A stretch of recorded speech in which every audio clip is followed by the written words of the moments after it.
লাগবে। বর্তমান বাজারে 10 টাকা কেজি বেগুন, 10 টাকা কেজি বেগুন কিনলে 4 বার লাইট মেরে দেখি যে ভিতরে পোকা আছে কিনা। দেখি না? দেখি। 2000 টাকার নোট দিলে বারবার দেখি ঠিক আছে তো, জাল নাই তো। 2000 টাকার নোট দিলে 20 বার দেখা লাগে। আর আপনি যে আমলটা করছেন, এই আমলটা মুহাম্মদ সাল্লাল্লাহু আলাইহি ওয়াসাল্লাম করেছিলেন কিনা এটা দেখা লাগবে কি লাগবে না? লাগবে। যদি মুহাম্মদ সাল্লাল্লাহু আলাইহি ওয়াসাল্লামের থেকে প্রমাণ না হয় তাহলে এর নাম কি? বেদাত, তাই তো? আমি আপনাকে কয়েকটা জিনিস বুঝিয়ে দিই। এক, শিরক কাকে বলে, তাওহীদ কাকে বলে, বেদাত কাকে বলে, দলিল কেমন, এই 4টে জিনিস আপনি খুব মন দিয়ে শুনুন। এক, তাওহীদ মানে একত্ববাদ, তাই তো? এই যে ভাই এখানে বসে আছে, ওকে আমি বলছি তুমি উঠে দাঁড়াও, ও উঠে দাঁড়ালো। ওর পাশের লোকটা যদি উঠে দাঁড়ায় তাহলে বলুন তো পাশের লোকটা ঠিক করলো না ভুল করলো? ভুল। তাওহীদ এর নাম। শুধু দাঁড়াবে ওই, আর কেউ পক্ষ থাকবে না। যে দ্বিতীয় কোনো পক্ষ যদি উঠে দাঁড়ায় এটা হবে তাওহীদের বিপক্ষে, এটা তাওহীদ নয়। তাওহীদ 3 ভাগে বিভক্ত। এক, তাওহীদে রুবুবিয়াত, তাওহীদে উলুহিয়াত, তাওহীদে আসমা ও সিফাত। আল্লাহকে এক বলে মানা, দ্বিতীয় কোনো পক্ষ থাকবে না। 2, ইবাদতের ক্ষেত্রে ইবাদত শুধুমাত্র আল্লাহর হতে হবে। 3, আসমা ও সিফাত, আল্লাহর কিছু নাম আছে, সেই নামের কিছু গুণ আছে, সেই গুণের প্রতি বিশ্বাস রাখতে হবে। বিশ্বাস আছে? একদম মিছে কথা বললেন আপনি এটা। জি না। আহলে হাদিস বলে চিল্লামিল্লি করছেন তো?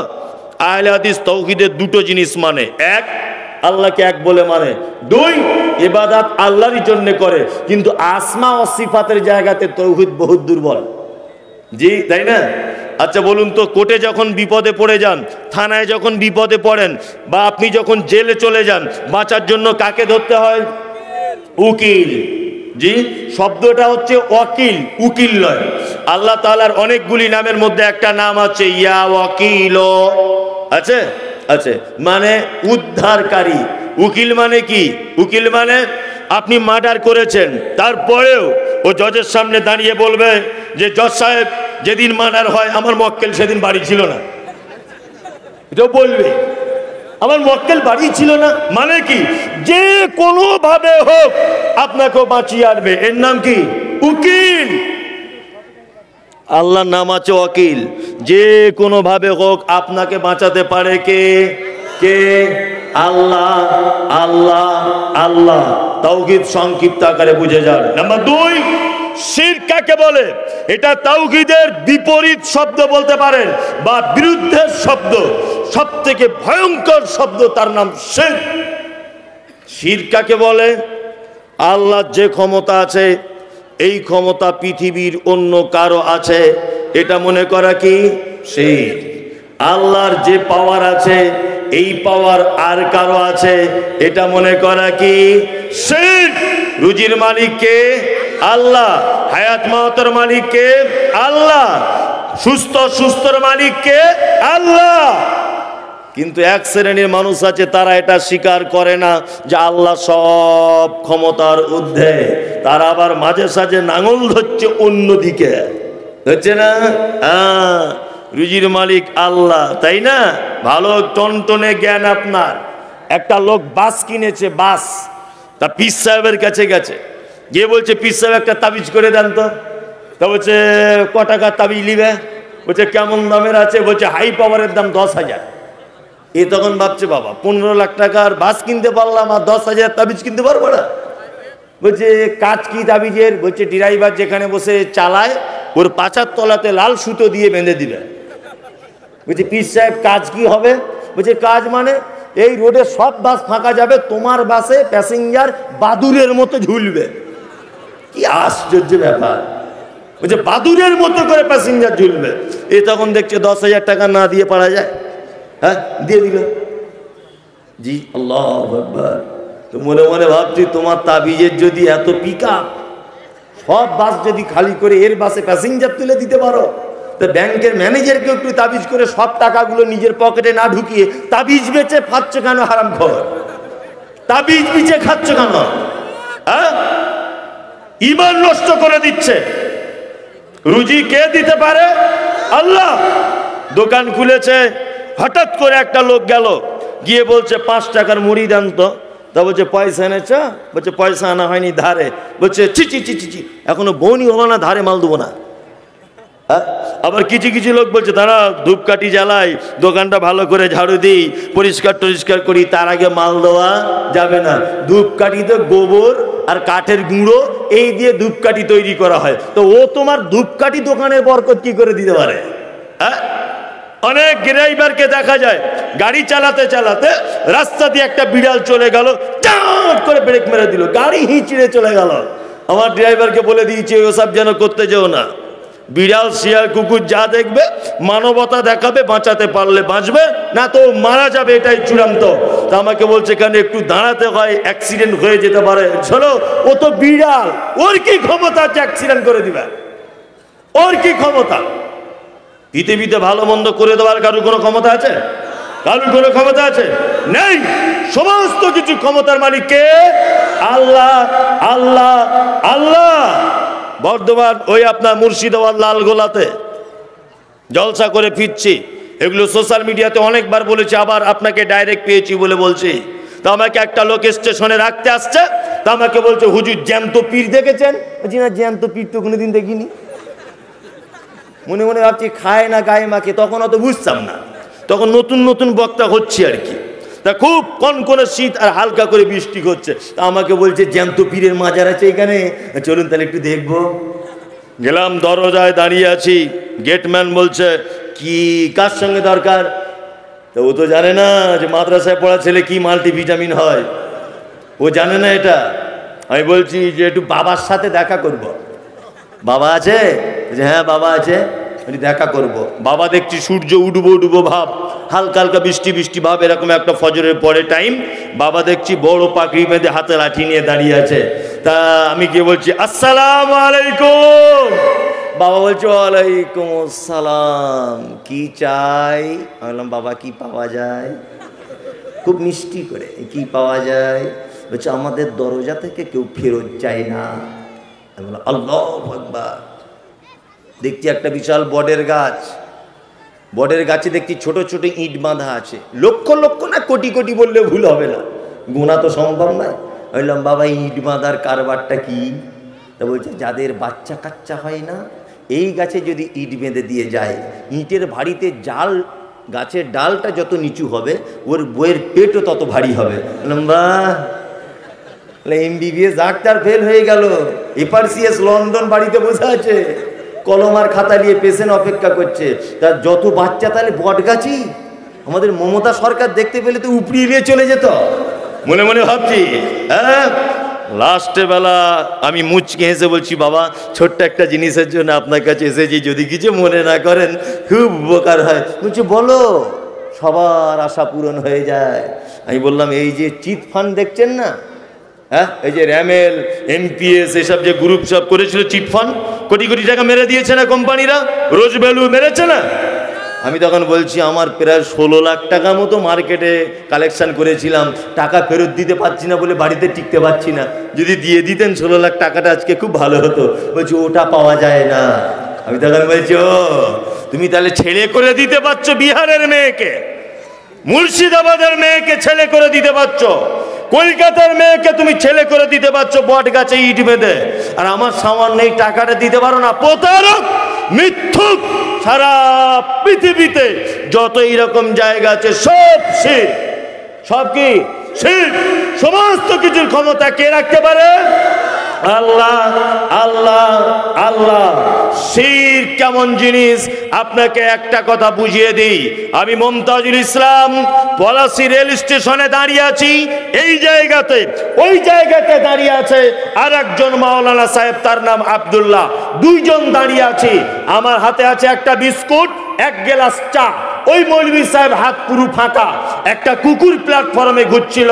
সুবুদ্ধি সম্পূর্ণ মানুষ, আপনি চিন্তা ভাবনা করে বলেন, কুকুরটা ঘুরতে ঘুরতে আমি মুমতাজুল ইসলাম, আমার হাতে আছে চা, আমার হাতে আছে বিস্কুট, ওর হাত ফাঁকা। আচ্ছা বলুন তো কার কাছে গিয়ে কুকুরটা দাঁড়াবে? আমার কাছে দাঁড়াবে। কারণ কুকুর অবলা প্রাণী হলেও ওর এতটা জ্ঞান আছে যে ওর পকেটে নেই, ওর হাতে কোনো মালকড়ি নেই, মুমতাজুল ইসলামের কাছে বিস্কুট আর চা আছে। এটা কুকুর বোঝে কি বোঝে না? কুকুর বোঝে কি বোঝে না? পৃথিবীতে এক শ্রেণীর মানুষ রুজি খুঁজতে খুঁজতে, রুজির পাবো মাধ্যম খুঁজতে খুঁজতে রুজির মেন মালিককে হারিয়ে ফেলেছে। কত বড় বোকা হলে মানুষ এ কাজ করে। আপনি হাজি আলিতে যান, বিভিন্ন দরগাতে যান, দরগাতে ঢোকার আগে দেখতে পাবেন দরগা রাস্তাতে ফকিরেরা থালা নিয়ে বসে থাকে। থাকে কি থাকে না? থালা নিয়ে বসে থাকে। আর শিক্ষিত মানুষ 15 লাখ টাকার বাস কিনে মরা মানুষের কবরে মাথায় সেজদা দিয়ে বলছে, বাবা বাসে যেন প্যাসেঞ্জার ভালো হয়। এ গরু! ফকির বুঝতে পেরেছে মরা মানুষের কাছে কিছু মাল পাওয়া যায় না, ওই জন্য থালা বাসন নিয়ে জীবিত মানুষের কাছে ভিক চাইছে। আর তুমি গরু শিক্ষিত এটা বুঝলে না যে মরা মানুষের কাছে কিছু পাওয়া যায় না? ফকির বুঝতে পেরেছে মরা মানুষের কাছে কিছু নাই। ফকির বুঝতে পারে মরা মানুষের কাছে টাকা পয়সা পাওয়া যায় না, ওই জন্য থালা নিয়ে বলছে, আল্লাহ রাস্তায় কিছু ভিক্ষা দাও, লা ইলাহা ইল্লাল্লাহ কিছু করে দাও। জীবিত মানুষের কাছে চাইছে। শিরক মারাত্মক বড় পাপ। সমস্ত ব্যাপারের ক্ষমতা একমাত্র আল্লাহ, আল্লাহ, আল্লাহ। পৃথিবীতে যত পাপ রয়েছে তার মধ্যে সব থেকে নিকৃষ্ট এবং জঘন্য পাপ, তার নাম হচ্ছে শিরক। শিরক কত বড় জঘন্য পাপ আর আল্লাহ কতটা রেগে যায়, আপনাকে একটা জিনিস দিয়ে বোঝানোর চেষ্টা করছে, খুব মনোযোগ সহকারে বুঝবেন। এক, আপনার স্ত্রী খুব সুন্দরী, খুব সুন্দরী আপনার স্ত্রী। কি বললাম বুঝলেন? আপনার স্ত্রী খুব সুন্দরী। আচ্ছা, আপনার স্ত্রী যে সুন্দরী, এটা আপনার কোনো অবদান আছে? আছে?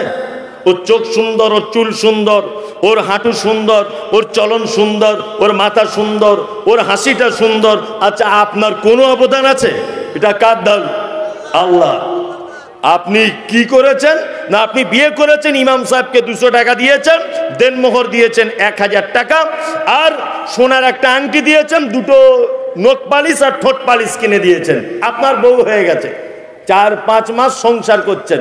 কলকাতায় কাজে গিয়েছিলেন, এখন এসে দেখছেন যে ঘরের দরজা খুলেই যে আপনার ছোট ভাই আর আপনার বউ দুজনা গোপনে বসে গল্প করছে।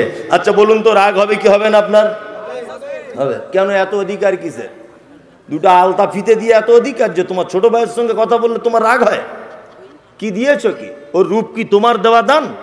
এই 2টো আলতা ফিতে কিনে দিয়ে যদি বইয়ের উপরে এত অধিকার, পরপুরুষের সঙ্গে কথা বললে তোমার যদি জ্বালা ধরে, তা এই অক্সিজেন কে দেয়?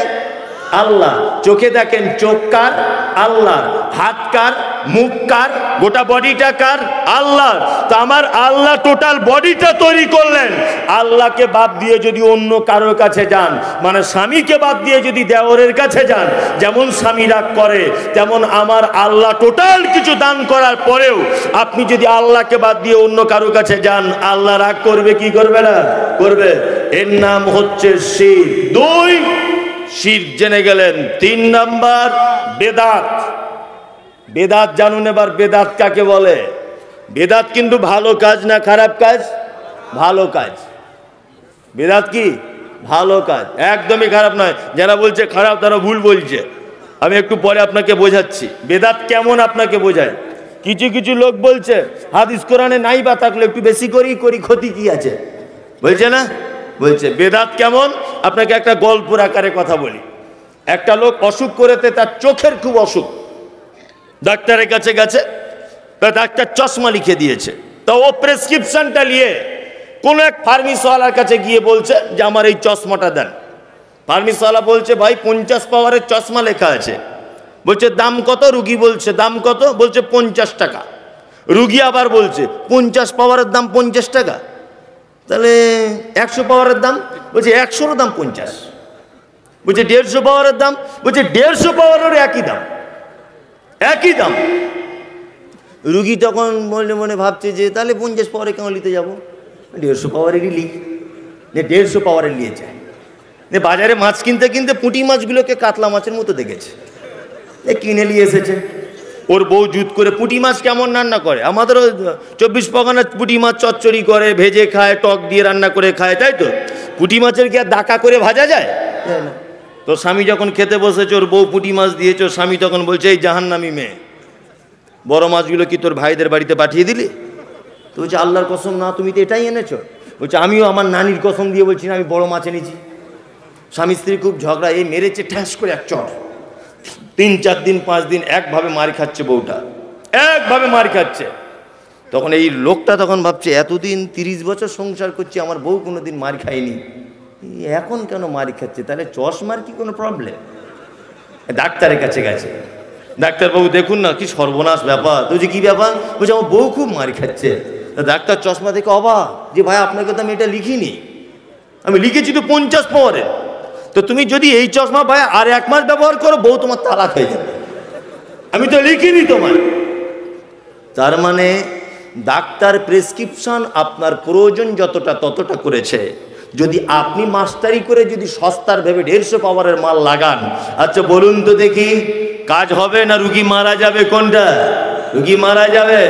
সমাজের যত রকমের নিয়ম কানুন পদ্ধতি, এই সমস্ত পরিচালনার প্রেসক্রিপশন কে করেছেন? মুহাম্মদ সাল্লাল্লাহু আলাইহি ওয়াসাল্লাম। প্রেসক্রিপশনের বাইরে যদি কোনো কাজ করেন, তাহলে রুগী বাঁচবে? হ্যাঁ, রুগী কোথায় যাবে? ফি নারে জাহান্নামা খালিদিনা ফিহা, অবশ্যই ওকে জাহান্নাম যাওয়া লাগবে। লাগবে না? লাগবে। আমি মমতাজুল ইসলাম, সোশ্যাল মিডিয়াতে আমাকে খুব গালাগালি করা হচ্ছে, আমি 2টো জায়গাতে বিতর্কিত হয়ে গেলাম। এক, বেদাত কাকে বলে? ইসলামে নেই, নবীজির থেকে কোনো প্রমাণ নেই, মানুষ সেটা নেকির উদ্দেশ্যে ইবাদত মনে করে করে, অবশ্যই তার নাম হচ্ছে বেদাত। আল্লাহ নবী সাল্লাল্লাহু আলাইহি ওয়াসাল্লাম বলেন, কুল্লু বিদাতিন জালালা ওয়া কুল্লু জালালাতিন ফিন্নার, নিশ্চয়ই সমস্ত বেদাত হচ্ছে ভ্রষ্টতা, প্রত্যেক ভ্রষ্টতাকারীর জায়গা কোথায়? কি কি মানে মধ্যে, নার মানে আগুন, আগুনের মধ্যে। আমি এইটা শুধুমাত্র বলেছি যে 12 রবিউল আউয়ালে যারা নবী দিবস পালন করছে, এটা 100% বেদাত। আমার বিরুদ্ধে ফুরফুরা শরীফের একটা চাইনিজ হুজুর আছে, দেখবেন ফতোয়া জামা পড়ে, হ্যাঁ, আর দেখবেন ওর দাড়ির থেকে গোঁফ বড় হয়ে গেছে, আর ঠিক দেখবেন হাতে 10-12টা আংটি পড়ে আছে, হ্যাঁ, ফতুয়া পাঞ্জাবি পড়ে। ও একদিন বেদাতের ব্যাখ্যা করতে করতে বলছে, এ মাইক আজান দেওয়া তাহলে বেদাত। মমতাজুল ইসলাম আগে জন্মগ্রহণ করেনি, ও পৃথিবীতে এসেছে, ও বেদাত।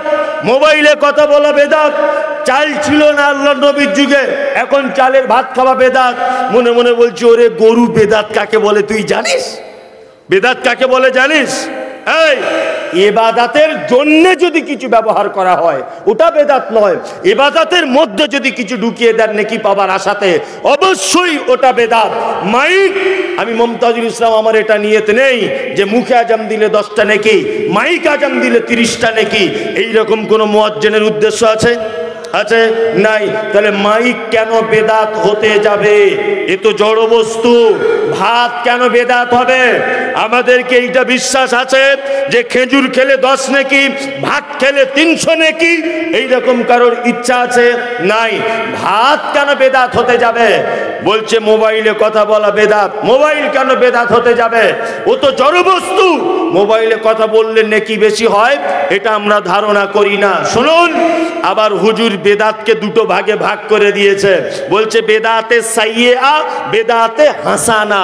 আমি বললাম, ওরে বাবা, আল্লাহ নবী যেখানে বলছে কুল্লু বেদাতিন দালালা, সমস্ত বেদাত ভ্রষ্টতা, হুজুর আবার বলছে বেদাত 2 ভাগে বিভক্ত, বলছে ভালো বেদাত আর খারাপ বেদাত। আচ্ছা ভাই, পায়খানার কোয়ালিটি হয়? হ্যাঁ, যে এই লোকটা ভ্যান চালায় এর গন্ধ কম, আর ও MBBS ডাক্তার, ওর গন্ধ বেশি, এরকম ব্যাপার আছে না? আল্লাহ নবী বলছেন সব বেদাত ভ্রষ্টতা, হুজুর বলছে বেদাত 2 ভাগে বিভক্ত। গরু ছাড়া এই কথা কেউ বলে? আশ্চর্য ব্যাপার। বেদাতের ব্যাখ্যা দিল, আমি বিতর্কিত হলাম। আমি এই কথাটাও শুধুমাত্র বললাম, আমি মমতাজুল ইসলাম, আমার বাড়ি উত্তর 24 পরগনা, আমার থানার নাম দত্তপুর, গ্রামের নাম ফলদি। জি, আমার কতটা বউ, আমার কটা বাপ আছে কিনা, আমার ছেলে কটা, আমি গাড়ি আছে কিনা, আমার বাড়ি কিসের, আমার জন্ম কত তারিখে। আচ্ছা বলুন তো, এটা আমার গ্রামের লোক ভালো বলতে পারবে না বীরনগরের মানুষ ভালো বলতে পারবে? কোনটা? এই গ্রামের মানুষ ভালো বলতে পারবে না আমার গ্রামের মানুষ? আমার গ্রামের মানুষ, তাই তো। হযরত মুহাম্মদ সাল্লাল্লাহু আলাইহি ওয়াসাল্লাম জন্মগ্রহণ করেছিলেন কোথায়? ওই ফুরফুরা শরীফে না মক্কা শরীফে? কোনটা? মক্কায়, তাই তো। তাহলে মক্কার মানুষেরা 12 রবিউল আউয়াল ব্যাপারটা বুঝতে পারলো না, মদিনার মানুষেরা 12 রবিউল আউয়াল বুঝতে পারলো না, গোটা আরবের মানুষ 12 রবিউল আউয়ালটা বুঝতে পারলো না। হুজুর বুঝতে পেরেছে 12 রবিউল আউয়ালে ঢোল বাজাতে হবে, এটা হুজুর বুঝতে পেরেছে। কি আশ্চর্য ব্যাপার! হাজী সাহেব ভাইরা জানেন যে মদিনাতে হযরত মুহাম্মদ সাল্লাল্লাহু আলাইহি ওয়াসাল্লামের 10,000 সাহাবীর কবর আছে, নেই? 10,000 সাহাবীর কবর, একটা কবরেও চাদর চড়ানো নেই, আছে? নেই। অথচ হুজুর বলছে আমার দাদুর কবরে তোমরা এসে চাদর চড়িয়ে দিয়ে যাও। এটা মারাত্মক বড় অপরাধ, মারাত্মক বেদাত। আমরা অবশ্যই এই কাজ থেকে দূরে থাকি। আমি মমতাজুল ইসলাম নয়, আমরা আহলে হাদিসরা আজ থেকে 10 বছর আগে প্রত্যেক নামাজের পরে, আচ্ছা বলুন তো দেখি, হাত তুলে দোয়া হতো কি হতো না? হতো তো। এখন আর হয় না, তাই তো। এটা ফতোয়া চলে এসেছে যে ফরজ নামাজের পরে আল্লাহ রাসূল সাল্লাল্লাহু আলাইহি ওয়াসাল্লাম সম্মিলিত দোয়া করেছেন মর্মে একটাও হাদিস দেখতে পাওয়া যায় না। এই নিয়ে সর্বপ্রথম আমার তো মনে হয় বাঙালি বক্তাদের মধ্যে তুলে ধরেছিলেন বাংলাদেশের বীর সন্তান শেখ আব্দুর রাজ্জাক বিন ইউসুফ। তিনি প্রথমে এইটা জোর দিয়ে বলেছিলেন ফরজ নামাজের পরে সম্মিলিত দোয়া করা বেদাত। তারপরে আমাদের পশ্চিম বাংলা, ভারতবর্ষের অনেক বড় বড় শায়েখরা ওনারাও বলেছেন এটা বেদাত। এটা তো বলেছে আহলে হাদিসরা বেদাত আজ থেকে 10 বছর আগে, তাই না? হ্যাঁ, চলুন, আমার গাড়িতে বই আছে, আপনাকে এনে দেখাতে পারি। আল মাওজুআত ফুরফুরা শরীফের পীর সাহেব লিখেছেন 72 পৃষ্ঠারে। বইটা লেখা হয়েছে আজ থেকে প্রায় আপনার 61 বছর সম্ভবত আগে বইটা লেখা হয়েছে আল মাওজুআত। এই বইটার বাংলা অনুবাদ করেছেন বাংলাদেশের একজন শায়েখ ডাক্তার খন্দকার জাহাঙ্গীর, উনি অনুবাদ করেছেন বাংলাতে। ওই বইয়ের 33 থেকে 34 নম্বর পৃষ্ঠারে ফুরফুরা শরীফের পীর সাহেব উল্লেখ করেছেন আল্লাহ নবী সাল্লাল্লাহু আলাইহি ওয়াসাল্লাম যে জায়গাতে দোয়া করতে বলেছেন এই জায়গা ছাড়া যদি কেউ দোয়া করে অবশ্যই বেদাত হবে। তার 1 নম্বর সিরিয়ালে তিনি এনেছেন মুয়াজ্জিন আজান দেওয়ার পরে মাইকের সামনে দাঁড়িয়ে হাত তুলে দোয়া করা। উনি বলেছেন বেদাত। উনি বলেছেন মাইয়তকে সামনে রেখে 10 বার কুল হুয়াল্লাহু আহাদ পড়ো, দরুদ শরীফ পড়ো, এটা বেদাত। উনি এটা নিজে বলেছেন। ফরজ নামাজের পরে ইমাম সাহেব দোয়া করবে, সম্মিলিতভাবে দোয়া করা, এটা বেদাত। উনি আল মাওজুআতের 33 নম্বর পৃষ্ঠারে উনি নিজে লিখেছেন উঁচু কবর যদি কোথাও দেখতে পাও অবশ্যই উঁচু কবরকে ভেঙে গুড়িয়ে দাও। উনি ওই মাওজুআত বই লিখেছেন কবরের উপরে চাদর চড়ানো চলবে না, এটা জঘন্যতম একটা পাপ। তিনি কথা বলেছেন কোন মানুষকে কেন্দ্র করে মাসে 3 দিন, বছরে 3 দিন, লাইফে 3 দিন বাৎসরিক কোন রকমের ঔরস, কোন রকমের আরম্ভ করা, এটা ইসলাম সমর্থন করে না। উনি কথা বলেছেন সুদখোরের বাড়িতে খাওয়া হারাম। উনি কথা বলেছেন, বই লিখেছেন জলসা করে টাকা নেওয়া হারাম। উনি বলে দিয়েছেন আমার নাম করে কোথাও খাওয়া হারাম, চলবে না। অথচ পোতারা যা করছে, আল্লাহু আকবার, বলছে 100 করে টাকা দাও আর 1টা করে ইট দাও, জান্নাত চলে যাবে। কি বলছি বুঝতে পারছেন না? হ্যাঁ, বলছে 100 করে টাকা আর 1টা করে ইট, ও যাবে কোথায় যাবে? ও জান্নাত চলে যাবে। কি মিথ্যুক! আল্লাহ মানুষের ঈমান নষ্ট করছে এরা। কত বেদাতি আকীদা মানুষকে জাহান্নামের রাস্তার দিকে ঠেলে দিচ্ছে। আল্লাহু আকবার, আপনি অবাক হয়ে যাবেন। এসব বক্তব্য বিজ্ঞানের যুগে চলে। বলছে বন্ধুরা আমার, বলছে কি হয়েছে? বলছে আমাদের হুজুর একদিন বসেছিল, হঠাৎ করে তার ছাত্রকে বলছে, কি বলছে? বলছে কোমরে খুব ব্যথা, একটু টিপে দাও। তা ছাত্র জিজ্ঞাসা করছে জি কোমরে ব্যথা হলো কেন? হুজুর ওয়াজ করছে জলসা, কোমরে ব্যথা হলো কেন? বলছে বলবো না বলবো না বলবো না, বুঝবি না বুঝবি না। বলছে না না বলুন না, কোমরে কেন ব্যথা হলো? তখন আমাদের পীর সাহেব বলছে আর বলিস না, লোহিত সাগরে একটা জাহাজ ডুবে যাচ্ছিল, আর আমি এইখান থেকে দেখতে পেয়ে গেলাম জাহাজে অনেক হাজি সাহেবরা ছিল, অনেক বুজুর্গ লোক ছিল। আমি মাদ্রাসা থেকে ছুটে চলে গেলাম সেই সাগরে, যে সেদিন ওই যে পিঠে করে জাহাজটাকে তুলে ডাঙায় তুলেছিলাম না, এই যে সেই যে ব্যথা লেগেছিল, আজও ব্যথা সারছে না। আচ্ছা বলুন তো, এটা গাঁজা খাওয়া ছাড়া এই কথা কেউ বলতে পারে? কেউ বলতে পারে? কেউ পারে না। কি আশ্চর্য ব্যাপার! এসব এই যুগে বক্তব্য চলবে? বাবারা ভাইরা মায়েরা বলছে কি হলো? বলছে আমাদের পীর সাহেব সুন্দরবন বেড়াতে যাচ্ছিল, নৌকাতে করে যাচ্ছে, বলছে তারপরে একটা বাঘ চলে এলো মানুষ খাওয়ার জন্য, নৌকায় ঝাঁপ দিয়ে দিল, আর পীর সাহেব বলছে এই বিয়াদব বাঘ চল। পীর সাহেব আছি, তুই দেখতে পাস না? বাঘ তখন বলছে চুলে চলে গেল, জঙ্গলে চলে গেল বাঘ। 10-15 মিনিট পরে দেখছে আবার নদীর মাঝখানে বাঘ দুটো পা তুলে এরকম করে দাঁড়িয়ে আছে, পাটা নিচে দিয়ে হাত দুটো এরকম করে নমস্কার করে দাঁড়িয়ে আছে। বলছে পীর সাহেব, বলছে কি হলো? বলছে আমাকে মাফ করে দেন, মানুষ খাবো বলে নৌকায় গিয়েছিলাম, কিন্তু আপনি ছিলেন, ব্যাপারটা বুঝতে পারি নাই। আচ্ছা বলুন তো দেখি, বাঘ কোনোদিন কথা বলতে পারে? হ্যাঁ পারে? যদি কথা নাই বলতে পারে এটা নয় মেনেই নিলাম। আচ্ছা বাঘ কোনোদিন নদীর উপরে দাঁড়িয়ে হাত জোর করা সম্ভব? হ্যাঁ, কি আশ্চর্য জলসা! আর মানুষ বলছে না রে তাকবীর, আল্লাহু আকবার। পাগল কি আর গাছে ধরে রে? পাগল গাছে ধরে না, পাগল গাছে ধরে না। চলুন, বেদাত নবীজি যেটা করেনি, আপনি যদি সেটা করার ইচ্ছা পোষণ করেন নেকি হবে বলে, অবশ্যই সেটা কি বেদাত। এইবার আপনাকে দুটো একটা ভালো কাজ বলে দিই। আল্লাহ তাআলা বলেছেন ইল্লাল্লাযীনা আমানু ওয়া আমিলুস সলিহাত, ঈমান আনার পরে পরে ভালো কাজ করতে হবে ইনশাআল্লাহ। বেদাত মুক্ত ভালো কাজ, শিরক মুক্ত ভালো কাজ, ইবাদত আল্লাহর জন্য হতে হবে, তৌহিদের পক্ষে নিয়ে। ও একটা ভালো কাজ বলে দেবো ইনশাআল্লাহ, আমল করার চেষ্টা করুন। কারা কারা আমল করবেন? এই দেখুন, খুব সাবধানে হাত তুলুন, আপনি হুঁশ মোটা করে তুলতে চান না। চলুন তাহলে একটা একটা করে ভালো কাজ বলি।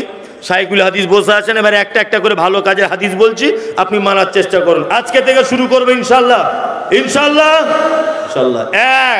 আল্লাহ নবী সাল্লাল্লাহু আলাইহি ওয়াসাল্লাম বলেছেন এক মুসলমান আর এক মুসলমানের উপরে 5টা হক রাখে। কটা? 5টা। যদিও আর একটা হাদিসে আছে 6টা, দুটো হাদিসে ঠিক, তা আমি 5টারটা বলছি। এক, রাদ্দুস সালাম, তোমাকে কেউ সালাম দিলে উত্তর দিবে। ইনশাআল্লাহ দিব, ইনশাআল্লাহ ইনশাআল্লাহ। Good morning, good evening, good afternoon. ছেলে আপনার ইংলিশ মিডিয়ামে পড়ে শুনলাম, খুব ঘন ঘন চাচাকে দেখা হলে বলছে good morning good morning good morning, আর বাপ তখন বলছে দেখছিস কোথায় পড়ছে আমার বেটা। ফেরেশতারা এরকম খুঁজছে, বলছে আয় গুড মর্নিং বার করবো তোর, একবার আয় তুই। হ্যাঁ, ছেলেকে বলে দিতে হবে গুড মর্নিং, ওটা স্কুলে শিখতে হয়। গুড ইভিনিং স্কুলে বলতে হয়। তোমার চাচাকে দেখা হলে বলতে হয় আসসালামু আলাইকুম, 10টা নেকি, ও রাহমাতুল্লাহি ওয়া বারাকাতুহু, আরো 10টা করে নেকি। আল্লাহু আকবার, সালাম দিবেন। 2, ওয়ায়াদাতুল মারিজ, অসুস্থ মানুষকে দেখতে যাবেন। যদি দেখতে যান উপকার কি? আল্লাহ নবী সাল্লাল্লাহু আলাইহি ওয়াসাল্লাম বলছেন, কোন মুসলমান ভাই যদি তার আরেক মুসলমান ভাইকে যদি সন্ধ্যাবেলাতে যদি দেখতে যায়, সকালে সূর্য ওঠার আগ পর্যন্ত আসমানের ফেরেশতারা এই বলে দোয়া করে যে আল্লাহ যে দেখতে গেছে তুমি তাকে আগে কল্যাণ দান করো, তারপরে অসুস্থ মানুষকে দান করো। আর যদি কেউ সকালে যায় সন্ধ্যা পর্যন্ত, তাহলে বলুন তো আপনি রুগী দেখতে গেলে লস হলো না লাভ হলো? যান তো, যান না, আমাদের টাইম নাই। হ্যাঁ আমরা যাই, ওরে বাবা গ্রামের মোড়ল অসুখে আছে, পঞ্চায়েত প্রধান অসুখে, তখন আপেল নিয়ে ঘন ঘন দেখা করতে যাচ্ছে, কারণ ইন্দিরা আবাসনে ঘর পাইয়ে দেবে সুস্থ হয়ে গেলে। আর প্রত্যেক গ্রামে দেখবেন 2-3টে লোক থাকে যারা খুব গরিব মানুষ হয়, সবার বাপ মায়ের কবর ঘুরে ঘুরে বেড়ায়। এরকম লোক আছে না নেই? হ্যাঁ আছে। আপনার বেটির বিয়ে হচ্ছে, তখন হেডমাস্টারকে চিঠি করে বলছেন আপনি না এলে বিয়ে অসম্পূর্ণ থাকবে। হেডমাস্টারকে বলছেন আপনাকে আসতেই হবে, এই বাবা বক্তা মমতাজুল ইসলাম আপনাকে আসতেই হবে, আপনি না আইলে হবে না। ও গোলাম হোসেন, তোমার গ্রামে যে তোমার মায়ের কবর খুঁড়লো, তোমার বাপের কবর খুঁড়লো, তোমার বেটির কবর খুঁড়েছে, তোমারও কবর খুঁড়বে। এই যে লোকটা কোনোদিন দাওয়াত করে এসেছ? কেউ করি আমরা? কেউ করি না। জি, এইরকম একটা লোক আজকে 4 মাস বিছানায় পড়ে আছে, কেউ দেখতে যায়? কেউ দেখতে যায় না। আল্লাহু আকবার। কারণ ওর অপরাধ হলো একটা বেচারা গরিব মানুষ, তাই। হ্যাঁ, বেচারা কি গরিব মানুষ, তাই। ওই জন্য সুকান্ত বাবুর ভাষাতে একটা কথা বলতে পারো, ধনী মানুষ মোটর কেন চড়বে, গরিব কেন সেই মোটরের তলায় চাপা পড়বে। ধনীর দামি পুতুল হরেক রকম খেলনা, গরিবের মেয়ে পায় না আদর, সবার কাছে ফেলনা। ধনীর বাড়ি তৈরি যারা করছে, কুড়ে ঘরে তারা কেন মাছির মতো মরছে। ধনীর মেয়ের দামি ধনীর বাড়ির ভোজের পেতে ফেলে লুচি মিষ্টি, গরিবরা পায় খোলাম কুচি, একই ওয়ানা সৃষ্টি। এটা সুকান্ত বাবুর ভাষাতে কথা বললাম। বর্তমানে গরিব হওয়াটা যেন এক অপরাধে পরিণত হয়েছে, হয়নি? ধনী মানুষ অসুখে সবাই দেখতে যাচ্ছে আপেল আঙ্গুর বেদানা নিয়ে, গরিব মানুষ বেচারা তার বাড়িতে কেউ যায় না। যাওয়ার চেষ্টা করবেন। রুগী দেখতে যাওয়ার সময় কয়েকটা নিয়ম।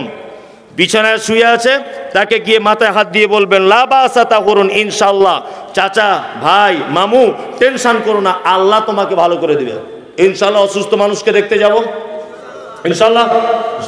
ওয়া ইত্তিবাউজ জানাইজ, আর কেউ মারা গেলে তার জানাজা পড়তে যাবে ইনশাআল্লাহ। ইনশাআল্লাহ দুটো নেকি, এক মাটি দিলে একটা উহুদ পাহাড় ধরে নেন, আর জানাজা পড়লে আর একটা উহুদ পাহাড় ফ্রিতে নাকি পেয়ে গেলেন।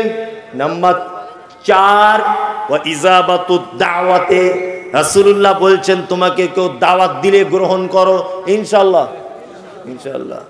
আমি অনেক জায়গা দেখি জলসাতে কুপন বিক্রি হয়, মানে গেটে লাথি মেরে গেট ছাড়িয়ে দিচ্ছে, মানে জনমে খাই নাই এমন করছে অনেক জায়গাতে। এখানে অবশ্য দেখি না আমি ওসব। হ্যাঁ, দাওয়াত তো কবুল করতে হবে। গরুর গোস্তের ব্যাপার আছে। মুসলমান গরুর গোস্ত পেয়ে গেলে ও দাওয়াত চলে যাবে, যাবে না? কয়েকটা দাওয়াত বাড়ি ইসলাম সমর্থন করে না, আপনাকেও যাওয়ার থেকে বিরত রাখতে হবে। বলে দিব, বলে দিই। হ্যাঁ, আচ্ছা, আপনাদের এখানে চামড়া কাটার অনুষ্ঠান হয়? মোচানো মানিস মাঝে সাঝে হয় না? ইসলামে এর কোনো অনুমতি আছে? হ্যাঁ, না মুসলমানের অনুমতি আছে না বলে একেবারে উড়িয়ে দেবেন না ওটাও, তাহলে কাল থেকে সব বিপদে পড়ে যাবে লোক। মুসলমানই করবে, অসুবিধা নাই, কিন্তু ভোজ করা অনুমতি নাই। নাম্বার 2, আপনাকে একটা দাওয়াত বাড়িতে নিয়ে যাওয়া হলো, সেই দাওয়াত বাড়িতে দেখছেন বৈষম্য রেখে খেতে দেওয়া হচ্ছে, মানে গরিব মানুষের আলাদা খাবার, ধনী মানুষের আলাদা খাবার। অনেক অনুষ্ঠান বাড়িতে এরকম হয় কি হয় না? হয়। এইরকম বাড়ি থেকে আপনাকে ফেরত চলে আসতে হবে, কারণ ইসলাম বৈষম্যকে 10 পয়সা দাম দেয় না। কি রিক্সা চালক, কি হেডমাস্টার, কি হেড মাওলানা, কি প্রধান বক্তা, সবাই একই। এর নাম কি? ইসলাম। নাম্বার 3, এখন আবার একটা নতুন নিয়ম উঠেছে। কি নিয়ম? 3 দিনের বেশি স্ত্রীকে যদি কেউ মায়ের বাড়িতে রাখে, আচ্ছা বলুন তো রাখা ঠিক হবে না ভুল হবে? হ্যাঁ, এই তো ভালো বোঝে, কিন্তু টন টনে জ্ঞানী লোক ডাইরেক্ট বলে দিচ্ছে ভুল হবে। ও আপনি রাখেন না তো? তাহলে না, ও রাখে না, আলহামদুলিল্লাহ। তাহলে 3 দিনের পরে যদি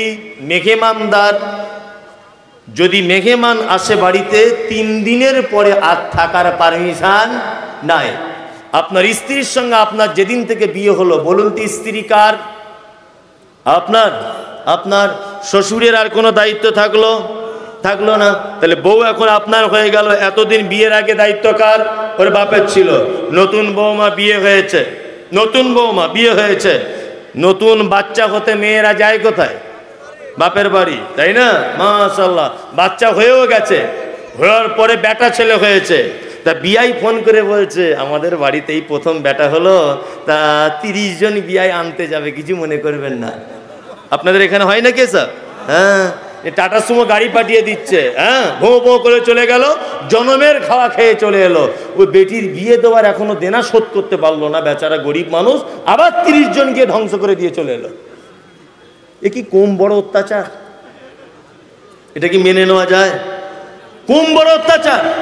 আল্লাহু আকবার। জি, আরেকটা দাওয়াত বাড়িতে আপনি যাওয়া থেকে দূরে থাকবেন। এক, এই বিয়ে শাদী হলে আপনাদের এখানে সব টাকা পয়সার সিস্টেম নেই তো? আপনাদের এদিকেও করে?